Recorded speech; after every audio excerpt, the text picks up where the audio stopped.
CMR jewellers సువర్ణ సంక్రాంతి సంబరాలు బంగారు ఆభరణాలపై 1050% తగ్గింపు. మీపై కుట్రలు చేయాల్సిన అవసరం ఎవరికి వచ్చింది? అందరికీ ఉందన్న. ఈ రాష్ట్రంలో ఒక ప్రత్యామ్నాయ రాజకీయ వ్యవస్థ కావాలి అని పార్టీ ముందుకు తీసుకొచ్చినప్పుడు ఇప్పుడున్న పార్టీలందరికీ కూడా ఖచ్చితంగా కుట్రలు చేయడానికి కానీ నన్ను ఎదగనివ్వకుండా చేయాలి, బీసీవై పార్టీ ఎదగకూడదు, ప్రజల్లోకి వెళ్ళకూడదు అనేసి అనేక రకాలుగా చేశారు. మీరు ఎదిగితే ఎవరికి నష్టము?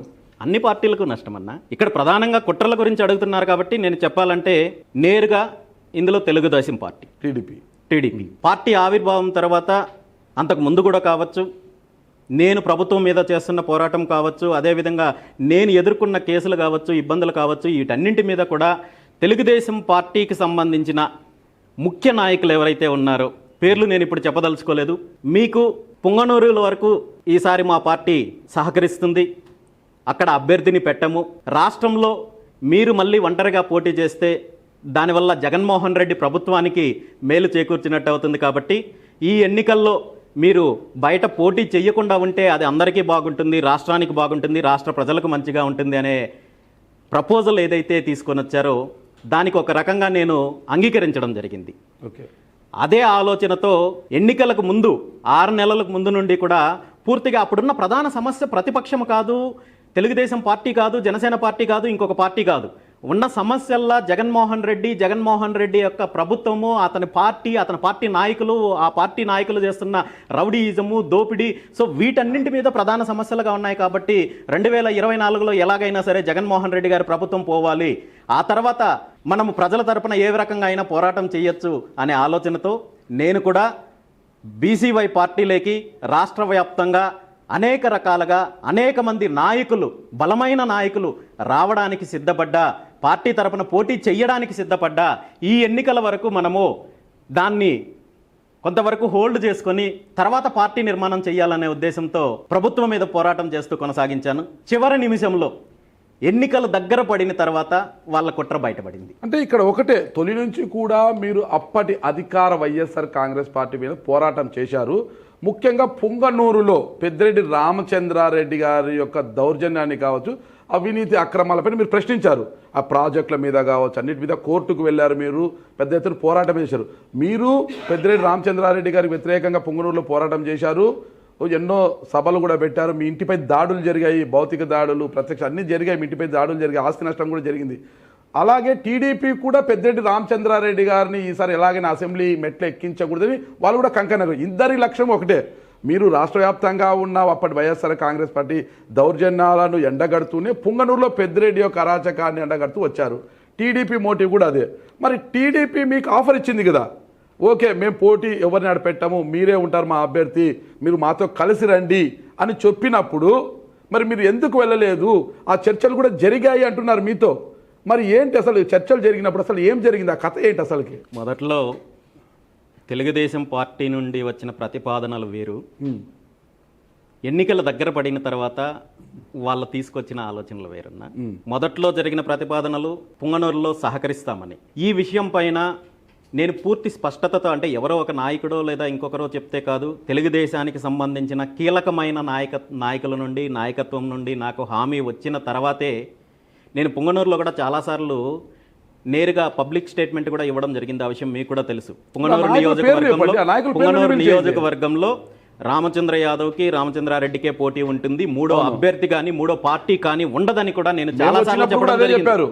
చెప్పినప్పుడు రామచంద్రారెడ్డి వర్సెస్ రామచంద్ర యాదవే అన్నారు, మూడో పేరు లేదన్నారు. చెప్పినప్పుడు ఆనాడు నిజంగా తెలుగుదేశం పార్టీకి అక్కడ పోటీ చేసే ఉద్దేశం ఉంటే ఏ నాయకుడైనా సరే పార్టీ గాని, పుంగనూరులో రామచంద్ర యాదవ్ చెప్పే స్టేట్మెంట్ అబద్ధము, పుంగనూరులో తెలుగుదేశం పార్టీ ఉంది, తెలుగుదేశం పార్టీ అభ్యర్థి ఉంటాడు, అతను రాంగ్ స్టేట్మెంట్ ఇస్తాడని చెప్పి ఏ ఒక్కరూ ఖండించలేదు. అవును. 2, పుంగనూరు నియోజకవర్గానికి సంబంధించిన ఇదే పెద్దిరెడ్డి రామచంద్రారెడ్డి నాయకుడు తెలుగుదేశం పార్టీకి సంబంధించిన వాళ్ళ అధినేత చంద్రబాబు నాయుడు గారి మీద ఒంటికాల మీద లేస్తున్నప్పుడు, అతన్ని నీచంగా మాట్లాడుతున్నప్పుడు జిల్లాకు సంబంధించిన తెలుగుదేశం పార్టీ నాయకులు కావచ్చు, జిల్లాకు సంబంధించిన బాధ్యత తీసుకున్న వాళ్ళు కావచ్చు, అంతకుముందు ఎమ్మెల్యేలుగా, ఎంపీలుగా, మంత్రులుగా చేసిన వాళ్ళు ఎవ్వరూ కూడా కనీసము స్పందించడానికి కూడా భయపడుతుంటే ఆ రోజు కూడా నేనే దానికి సమాధానం ఇవ్వడం జరిగింది.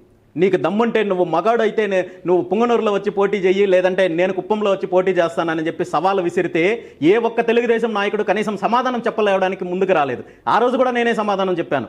ఆ రోజు కూడా పూర్తిగా పుంగనూరులో నేను రామచంద్రారెడ్డిని అన్ని రకాలుగా ఎదుర్కొంటున్నాను. అదేవిధంగా ఏ విధంగా అయినా సరే రామచంద్రారెడ్డిని పుంగనూరు నియోజకవర్గం నుండి విముక్తి కలిగించాలి, అతను రౌడీయిజం నుండి, అతను దోపిడీ నుండి అనే ఆలోచనతో నేను వెళ్తున్నప్పుడు ఆ ఆలోచనకు నేను మద్దతు ఇస్తామని చెప్పి తెలుగుదేశం పార్టీకి సంబంధించిన నాయకత్వం హామీ ఇచ్చినప్పుడు ఆ హామీకి అనుగుణంగా నేను వెళ్ళాను.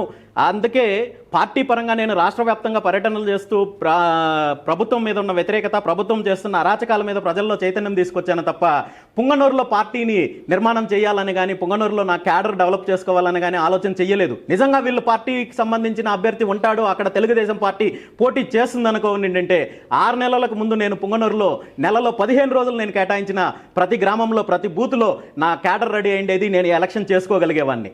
కానీ పార్టీ అధ్యక్షుడిగా టీడీపీ ఇచ్చిన హామీని మీరు ఎలా నమ్మారు? మీరు ఒక పార్టీ అధ్యక్షుడిగా ఎగ్జాక్ట్ గా అంటే ఇక్కడ ఏంటంటే నా వ్యక్తిగత లాభం కంటే, పార్టీ లాభం కంటే కూడా రాష్ట్రం బాగుపడాలి, ఈ రాక్షస పరిపాలన నుండి రాష్ట్రం బయటికి రావాలి కాబట్టి మనం త్యాగం చేయాలి, మనకు ఇక్కడ రాజకీయం కంటే కూడా రాష్ట్రం ఇంపార్టెంట్ అనే ఉద్దేశంతో ఆ రోజు నేను ఆ హామీకి కావచ్చు, వాళ్ళు ఇచ్చిన మాటకు కావచ్చు, దాన్ని తీసుకోవడం జరిగింది. మీతో మాట్లాడింది ఎవరు ఆ రోజు? పార్టీ పరంగా మాట్లాడిన వాళ్ళ గురించి నేను ఇప్పుడు మాట్లాడడం కరెక్ట్ కాదు, కానీ రివీల్ చేయడంలో తప్పేంటి? ఈ కుట్ర గురించి మొట్టమొదటిసారిగా మీరు చెప్పేది వాస్తవమా? మొట్టమొదటిసారిగా బయటపడింది అయితే మాత్రము పుంగనూరు నియోజకవర్గంలో నేను ఒక పుంగనూరు ధర్మ పోరాట సభ అనే సభని ఏర్పాటు చేయడం జరిగింది. చివరిగా అది కూడా హైకోర్టు, సుప్రీంకోర్టు నుండి పర్మిషన్స్ తీసుకొని చివరిలో ఆ సభ ఏర్పాటు చేయడం జరిగింది.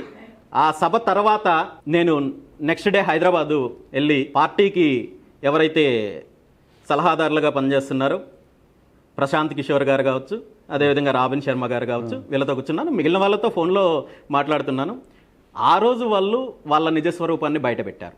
అప్పటి వరకు మీరు పుంగనూరులో పోటీ చేస్తే మేము సహకరిస్తున్నామని చెప్తున్న వాళ్ళు ఆ రోజు నాతో మాట్లాడుతూ మీరు పార్టీని మూసేయాలి, పార్టీని తెలుగుదేశం పార్టీలో కలపాలి, మెర్జ్ చేసిన తర్వాత పుంగనూరులో మీకు పూర్తిగా మేము సహకరిస్తాము, ఆర్థికంగా అన్ని రకాలుగా మేము మీకు సహకరించి మిమ్మల్ని క్యాబినెట్లో తీసుకొని మీకు సముచిత స్థానం ఇస్తాము అనే ప్రపోజల్ మొట్టమొదటిసారిగా వాళ్ళు ఆ రోజు తీసుకురావడం జరిగింది. ఈ విషయము ప్రశాంత్ కిషోర్ గారు చెప్పడం జరిగింది. వెంటనే నేను కూడా అదే స్థాయిలో రియాక్ట్ అయ్యాను. ఎందుకంటే నా పార్టీ గురించి మాట్లాడినప్పుడు నాకు కోపం వచ్చింది, నేను వేరే రకంగా కూడా మాట్లాడాను. ప్రశాంత్ కిషోర్ పై ఒక స్థాయిలో లేచారంటే మీరు మాట్లాడిన తెలుగు ఆయనకు అర్థమైందా? తెలుగులో మాట్లాడారా, హిందీలో మాట్లాడారా? తెలుగు అర్థం కాలేదు కానీ నా భావం అయితే అర్థమైంది. పార్టీని తెలుగుదేశం పార్టీలో విలీనం చేయాలని చెప్పినప్పుడు మాత్రం నేను ఖచ్చితంగా చెప్పాను, పార్టీ గురించి మాట్లాడితే పళ్ళు రాలుతాయి పొరంబోక నా కూడా, కానీ ఇదే మాట చెప్పాను.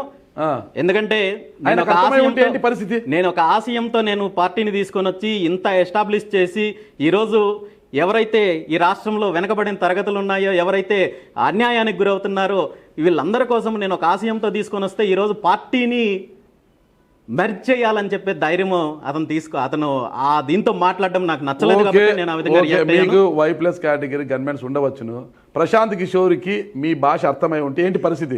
ఏమవుతుందన్న ఇప్పుడు చెప్తున్నాను కదా, ఇప్పుడు అర్థమవుతుంది కదా, ఇప్పుడు మీకే చెప్తున్నాను కదా. సో అతనికి ఆ అధికారం కానీ అర్హత కానీ లేదు నా పార్టీ గురించి. ఇప్పుడు మీరు కలిసి వస్తారా లేదా అనేది అంతవరకే మీరు చెప్పాలి. మీ పార్టీ నాకు సహకరిస్తుందా లేదా మేము మాట తప్పుతున్నాము, మేము వెన్నుపోటు పడుస్తున్నాము, ఇది మా పార్టీ సాంప్రదాయము, ఇది మాకు పేటెంట్ రైట్స్ అని మీరు చెప్తే దాన్ని నేను యాక్సెప్ట్ చేస్తాను. అంతే తప్ప పార్టీని మూసేయని చెప్పే అధికారం ఈ రాష్ట్రంలో కాదు, ఈ భూమి మీద ఎవరికీ లేదు.